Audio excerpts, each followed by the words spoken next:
Hello and welcome to the second van touring vlog. I'm off to Wales again. Yes, so soon. When I came back from the Gower on the last trip, I came through the Brecon Beacons, which I've never been to before.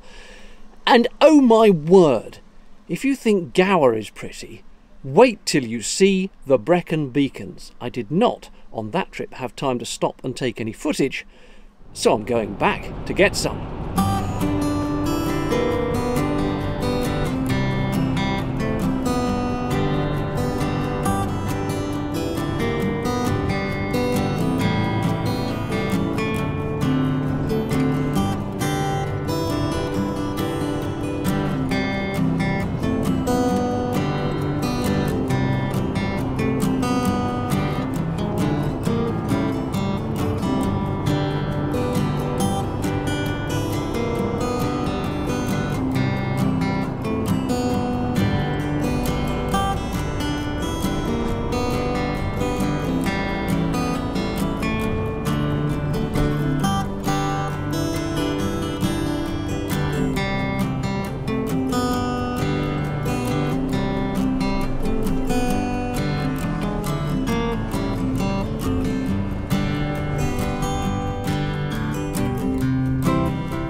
After that little mishap with the sat-nav, I have arrived. And I think you'll agree, it's not a bad location.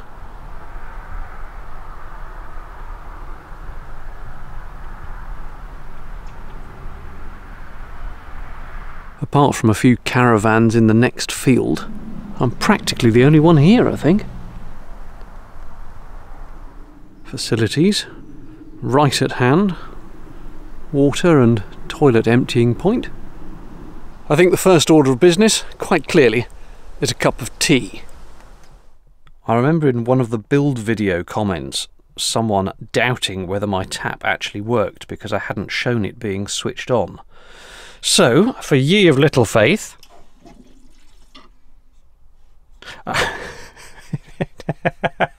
Helps if I switch on the master switch on the electronics box. Hang on. Right, let's try that again.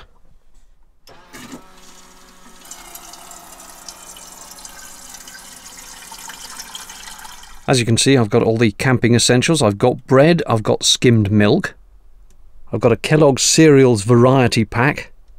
Of course, I have a pack of super noodles, and I've even remembered to bring a bag for waste this time, which was massively annoying when I didn't have one last time.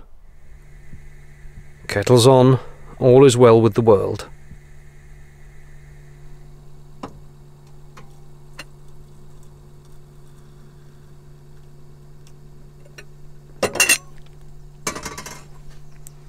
Oh well, I appear to have made myself half a cup of tea. Cheers! Yeah, nice and much needed. One thing I have noticed already, it's not massively cold outside, it's about 8 or 9 degrees.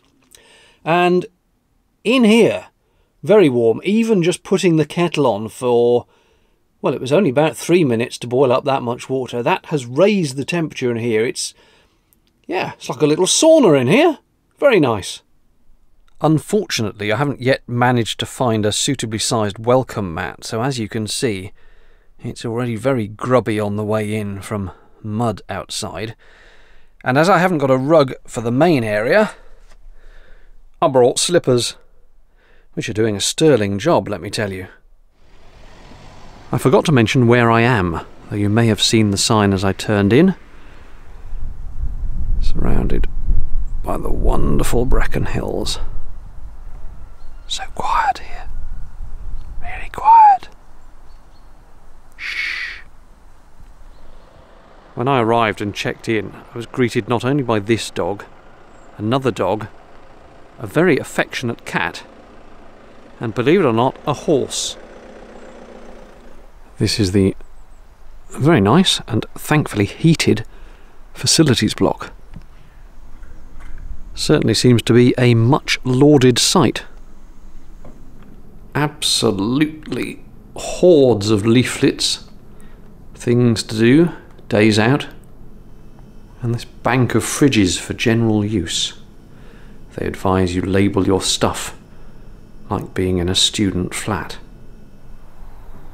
Laundry facilities if you want them. Nice heated shower block. And unlike the place I stayed in at Horton, this one actually has a little shelf seat area separated from the shower where you can put your clothes and stop them getting soggy while you're standing under the shower. So that's much better. The lesson I am swiftly learning from this campsite and the previous one is not to sit reading your phone in the toilet block, because after a while the automatic lights go out and no amount of frantic waving from the stall will put them back on again. It's now 10:30. I've had an absolutely fantastic evening, lovely meal with wonderful friends. Time now to go to bed. Just had the most almighty shock though when the van alarm went off. Mostly shocking because I didn't know the van actually had an alarm. There's obviously some sort of motion detection sensor thing in the cab, and as I hadn't put up the blanket between the cab and the back, it detected me moving around and the whole thing was shrieking, so I'm sure the few people who are here on the campsite are thanking me tonight. Anyway, the blanket is up and I shall do more investigating on the whole alarm situation tomorrow morning. That's it for now. Speak to you in a few hours. Morning. Off to the shower block. I will remember my towel this time. Back from the shower, which was really lukewarm and dribbly at best, but it was wet and I have managed to shower, and what's more, I am dry, so that is good. And as you can see, got the kettle on for my morning cup of tea. Note to self, toast in the van means fire alarm going off. It's all been about the alarms this trip. And yes, I did have the vent open and the fan extracting. It wasn't enough. I am showered, I am breakfasted, it's time to go and explore.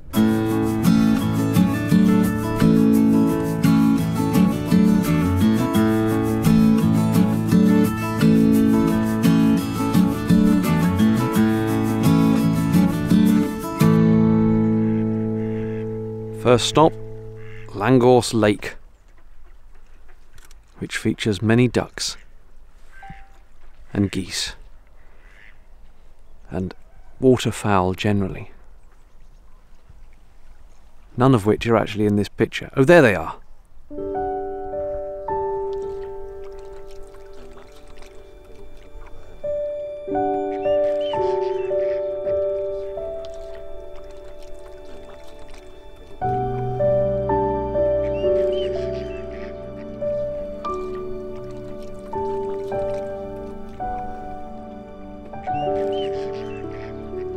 That little island you can see is called a crannog, apparently, of which there are many in Scotland, but this is the only one in Wales, and it's the remains of a man-made structure,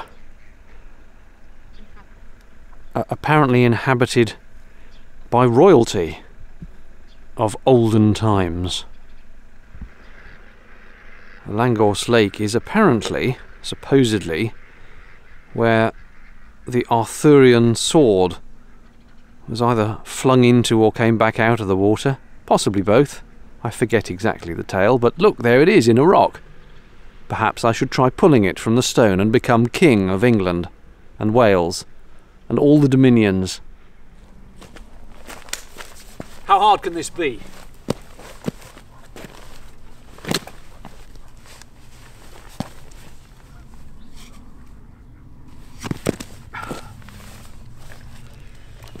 I might leave it there for another day, perhaps.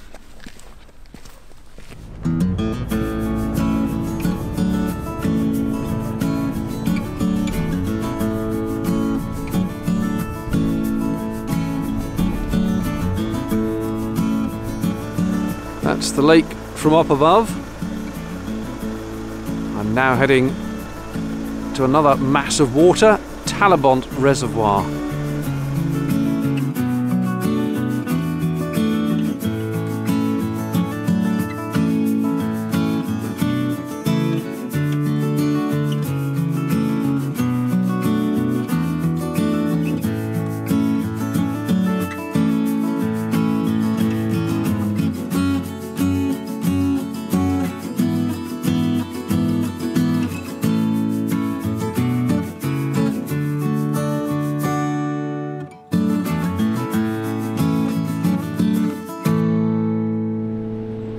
This is Talibont Reservoir.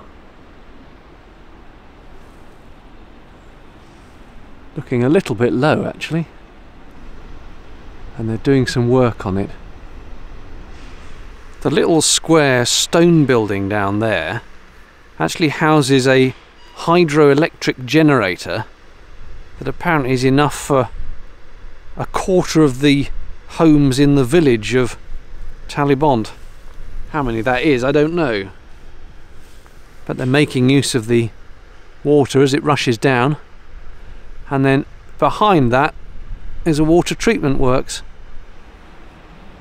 I've just been informed by my local guide that it's Talibont and not Talibont.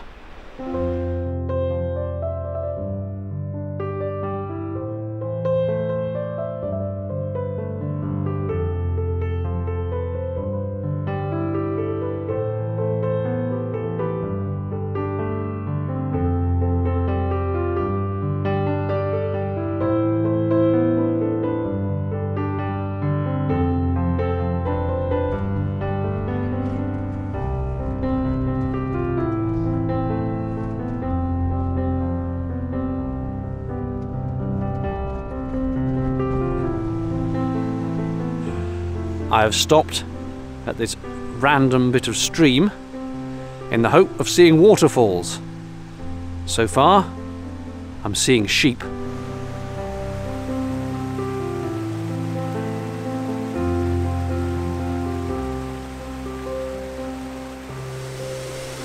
After trekking through dense, sheep-infested jungle for many, many hours, with the loss of my comrades for starvation and scurvy, I have at long last found the long-lost waterfalls of the Brecon Beacons.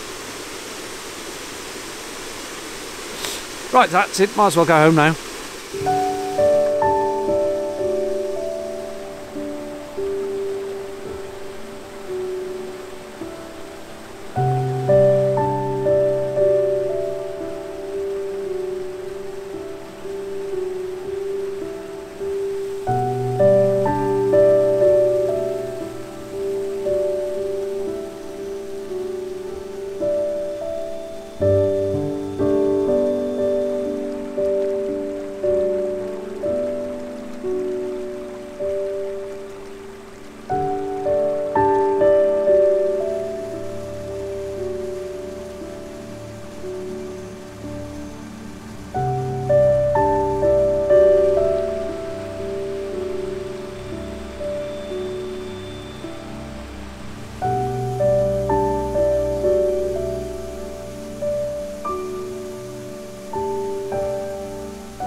Well, that was invigorating and refreshing, and I'm just hoping that nobody saw me take a sneaky wee in the middle of the woods. I and my trusty local translator, who is rather camera shy, are now going to head upwards and see if we can get a view from the top of a hill somewhere and possibly have a cup of tea.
Well,